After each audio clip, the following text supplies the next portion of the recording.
Արծվաշենի մասին վարչապետի հայտարարությունից հետո ձեր ընդդիմախոսները ենթադրում են, որ զիջումներ կլինեն, ասենք։ Դե մի քիչ աբսուրդային է, հա։ Ձեր կարծիքով այդպիսի հնարավորություն կարող է լինել, մի քիչ զիջումներ լինել եւ մենք դրա դեմը չկարողանանք առնել։ Մի քիչ աբսուրդային են մեր ընդդիմադիր գործընկերների քննարկումները, որովհետև որ վարչապետ Փաշինյանը չի խոսում մեր օկուպացված տարածքների վերադարձի մասին, չնայած ինքը միշտ խոսում է, բայց ասենք թե 3 օր չի խոսում։ Ասում են, ահա, ինչու նա չի խոսում մեր օկուպացված տարածքների վերադարձի մասին։ Երբ որ ասում են մենք պետք է վերադարձնենք մեր օկուպացված տարածքները, այդ թվում Արցախը, ասում են, այսինչ է, ուրեմն զիջումների անեն։ Հիմա, ինչ վերաբերում է անկլավային հարցերին, դրանք պետք է որոշվեն սահմանազատման հանձնաժողովների աշխատանքի շրջանակներում։ Սահմանազատման հանձնաժողովները ընդունել են աշխատակարգ, որը նաև մեր կողմից օրինակ վավերացվել է ազգային ժողովում, իրենց կողմից իրենց համապատասխան ներպետական ընթացակարգերով վավերացվել է։ Դա ինչ է ենթադրում, ըստ այդ աշխատակարգի սահմանազատման հանձնաժողովների աշխատանքը, ինչ է ենթադրում, որ իրենք պետք է բնականաբար իրավական հիմքերը դնեն, իրար առաջ քննարկեն, կատի ունեմ ամբողջ սահմանազատման համար, տարբեր հատվածների, տարբեր թողեք ավարտեմ։ Սահմանազատման հանձնաժողովում կողմերը պետք է դնեն տարբեր հատվածների վերաբերյալ իրենց ունեցած քարտեզագրական իրավական հիմքերը եւ այլն եւ այլն։ Իրականացնեն սահմանազատում, ստորագրեն վերջում սահմանազատման բաները, պրոտոկոլները, այսպես կոչված։ Ամենավերջում նաև պետքա պայմանագիր, երբ որ ավարտեն սահմանազատման գործընթացը, պետքա միանց հետ պայմանագիր կնքեն դելիմիտացիայի վերաբերյալ։ Հաստատ մինչև ընտրությունները չի լինի, որովհետև դա երկար աշխատանք է։ Նաև սահմանազատման գործընթացը հնարավորություն տալիս է տարածքների փոխանակում անելու, բայց եթե օրինակ տարածքների փոխանակում չի լինում, հանրաքվեի պահանջ չկա, որպեսզի օրինակ պայմանագիրը սահմանազատման վերաբերյալ ստորագրվի եւ ավերացվի։ Եթե ընթացքում որոշվի ինչ-որ տարածքներ փոխանակել, այդ դեպքում արդեն հանրաքվեով է լինում։ Հիմա որևէ նորություն չկա այդ հարցերով, այսինքն սահմանազատման հանձնաժողովի հանդիպում այս վերջին շրջանում չի եղել եւ նոր զարգացումներ չկան։ Արցվաշենի թեման ծագել է այն պահից, երբ որ Արցվաշենը օկուպացվել է։ Ինչ աշակում հանձնել։ Գրավել են։ Ես ու դուք ես Արցվաշենում եք այդ օրը։ Ես այդ օրը, բայց բան չէի, վստահ չեմ, խոսել գիտեի, թե չգիտեի, դրա համար ես այդքան լավ չեմ հիշում։ Սահմանազատման աշխատանքների գործընթացը տարբերություն կա մի քիչ էլ, ինչ։ Կանգնած է աշխատանքը սահմանազատման հանձնաժողովների, բայց նկատի ունեմ նոր, կանգնած չի, բայց նոր հանդիպում դեռ տեղի չի ունեցել, կունենա որևէ խնդիր չկա, այսինքն ինքը իր հունով գնում է։ Այլ կերպ ասած, որպեսզի հստակ լինենք, սահմանազատման հետ կապված, այդ թվում անկլավային հարցերով որևէ նորություն չկա։ Իրավական հիմքերի առումով է չկա։ Դա պետքա սահմանազատման հանձնաժողովում քննարկվի։ Նիկոլ Փաշինյանն ասում է դեռ պետք է իրավական հիմքեր ներկայացնել։ Դե ախր նոր պատասխանեցի։ Չէ, բայց հիմա այլ հարցեր կա։ Հիմա երբ որ վարչապետը խոսույթ է փոխել։ Ինչով է խոսույթ փոխել։ Դե նախկինում գոնե ասում էր պետք է իրավական հիմքեր Բայց դա չէ, որովհետև դա ակնհայտ է, որ պետք է տեղի ունենա սահմանազատման հանձնաժողովում։ Սահմանազատման հանձնաժողովում չի կարող սահմանազատվել սահմանի անգամ 1 սանտիմետր առանց համապատասխան իրավական հիմքերի։ Արցվաշենի մասին է խոսել վարչապետը, մենք Արցվաշենի իրավական հիմքերի վերաբերյալ որևէ կասկած չունենք։ Հիմա նաև այսպեսի կարծիքներ կան, մի րոպե, ասում են Արցվաշենը որևէ ռազմավարական նշանակություն չունի, այնինչ, բայց այն Ժորժ ջան, Արցվաշենը մեր տարածքն է, հասկանում եք, ես սահմանադրորեն պարտավորված եմ խոսել Արցվաշենի վերադարձի անհրաժեշտության մասին, որովհետև դա մեր տարածքն է։ Մեր տարածքն է, չեմ կարող չխոսել Արցվաշենի մասին, սրա մասին է խոսքը։ Ընդ որ ոչ միայն Արցվաշենի, Ջերմուկի հատվածի տարածքների մասին, Սյունիքում հատվածներ կան, Տավուշում հատվածներ կան։ Պարզապես կներեք, այն անկլավների մասին, որ խոսում են, պարոն Ռուբինյան, ասում են, եթե դա անցնեն Ադրբեջան, մենք ճանապարհների ենթակառուցվածքների խնդիրներ ենք ունենալու։ Ես էլ ասում եմ, որ այդ հարցերը ենթակա են քննարկման սահմանազատման հանձնաժողովում եւ այդ հարցերի հետ կապված արդեն երբ որ սահմանազատումը հասնի դրան այդ հարցերին, արդեն կողմերը կորոշեն այդ հարցին ոնց անդրադառնան։ Տեսականորեն եթե փոխանակման որոշում լինի ընդհանրապես որևէ սահմանային որևէ հատվածի հետ, դա հնարավոր է անել միայն հանրաքվեով։ կներեք, բայց մենք մի փորձ տեսանք, որ ոչ, մենք տեսանք, որ Կիրանցի հատվածում հնարավոր չեղավ ճանապարհի հետ կապված այնպիսի որոշում կայացնել, որ գոնե ճանապարհը մնա Հայաստանին, այդ գյուղին եւ նոր ճանապարհ կա։ Որովհետեւ այդ կոնկրետ այդ կետում որոշում չկար տարանցքային փոխանակման։ Բայց իդեպ եթե այդ ժամանակ էլ լիներ, պետք է հրանակվել լիներ։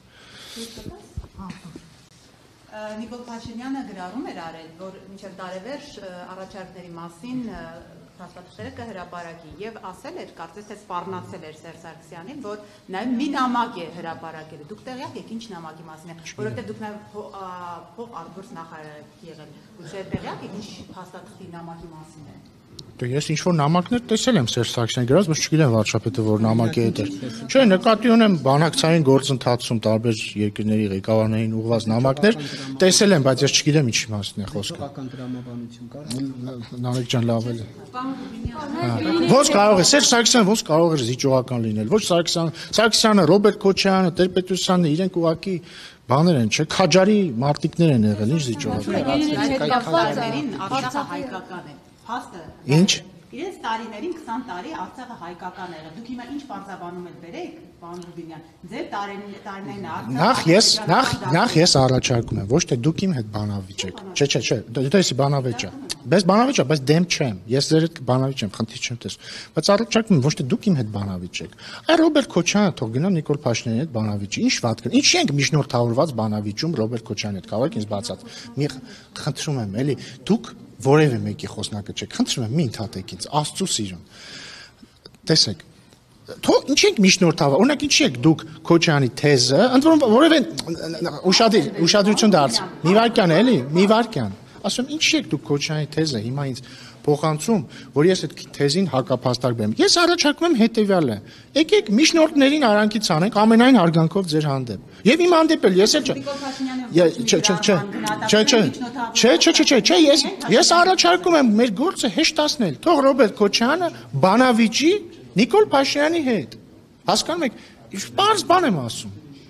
Իդեպ, ուր է փայլակը։ Գնաց փայլակը, ափսոս։ Լավ չեմ ասել, ուրեմն ինչ որ ուզում եմ ասել։ Եվ հաջորդը, որը կերկին վերադառնում եմ հետևյալին, երբ որ Արցախը հայկական էր, երբ որ Լեռնային, իսկ ի՞նչ է դա նշանակում, երբ որ Լեռնային Ղարաբաղում ապրում էին հայեր։ Մենք առաջարկում ենք ճանապարհ, երբ որ մենք հայտարարեցինք, որ նշաձողը պետք է իջեցնել, այդ թվում Քոչյան Ռոբերտը, Սերժ Սարգսյանը, մյուսները, Դաշնակցությունը, Լեռնային Ղարաբաղում իրancs այդ աֆիլիացված ուժերը մեզ դատապարտում էին դավաճանականության մեջ եւ ինչի մեջ, այն ինչի մեջ։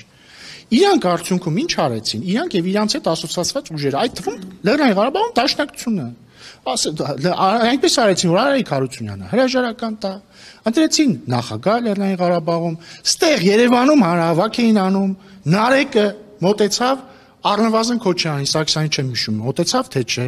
Ասեց ինչ կարծիքի եք Լեռնային Ղարաբաղում տեղի ունեցածի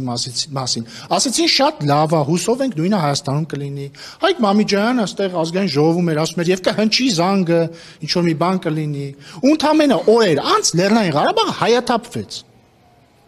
Հասկանում եք։ Հիմա դուք ուզում եք սրա մասին օրինակ մի օր հարցնեք,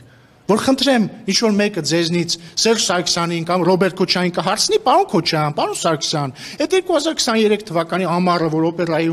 Ազատության հրապարակում հանրահավաք էի կանում, ասում եք շատ լավ է այն ինչ տեղի ունենում Լեռնային Ղարաբաղում, հուսով ենք նույնը Հայաստանում տեղի կունենա։ Մամիջյան Հայկն էլ ասում է շուտով կհնչի զանգը, ու դրանից մի քանի օր հետո Լեռնային Ղարաբաղ հայաթափվեց։ Իրանք ինչ նկատի ունեին։ Ռոբերտ Քոչարյանն ասում է պատերազմի օրերին Դե եթե իրանք 10-15 օրվա իշխանությունը չէր կարող հանգեցնել Արցախի։ Շատ լավ, դե ուրեմն նույն անալոգիայով, եթե 10-15 օրվա իշխանությունը չէր կարող հանգեցնել Լեռնային Ղարաբաղի հայաթափմանը, այդ ո՞նց են իրանք 30 տարի երկիրը կառավարելուց հետո, երբ որ մի իրավիճակ, երբ որ հավասար ռազմական բյուջեն, հենց են անում, որ մի քանի անգամ Ադրբեջանի ռազմական բյուջեն աճում է, ու դրանից հետո մենք գալիս ենք իշխանության 1.5 տարվա մեջ, այսինքն այդ նույն անալոգիայով մենք մեղավոր ենք, որ պատերազմը սկսել, բայց իրանք մեղավոր չեն։ Եթե այլ հարցեր չունենք, ասում է, որ պատերազմի օրերին ինքը եկել է Արցախ եւ ուզեցել է հանդիպի